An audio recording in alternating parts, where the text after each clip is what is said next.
My name is Iltija. My mother, former Chief Minister of Jammu and Kashmir, Ms. Mehbooba Mufti, along with thousands of elected representatives, civil society members and minors, has been detained after Government of India's decision to unilaterally abrogate Article 370 on the 5th of August. It's been 52 days since this brutal and inhuman siege was imposed. Jammu and Kashmir has been plunged into darkness and is on the verge of an economic, humanitarian, psychological and health crisis.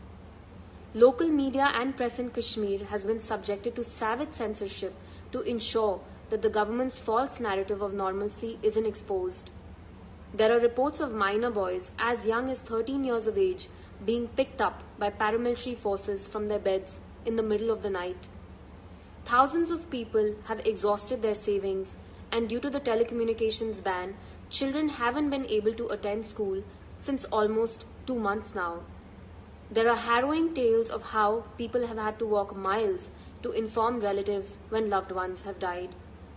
The world is being told that the people of Jammu and Kashmir now have been bestowed with equal rights, when the truth is that they've snatched the right to even mourn from us.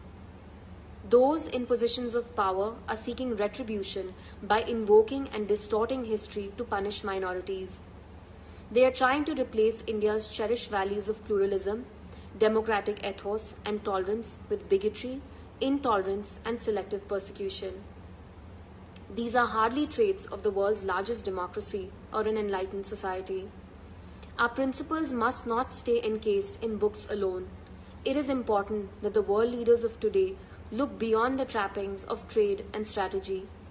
It's time that they came together to fight for the ideals that they hold close to their hearts. Otherwise, our young will lose their faith in the greater goodness of mankind. There'll be no voice of reason, and guns and stones will replace dialogue. As this year's UNGA convenes, I request all world leaders to speak up for 9 million people whose voices have been gagged. Kashmir needs you. Speak up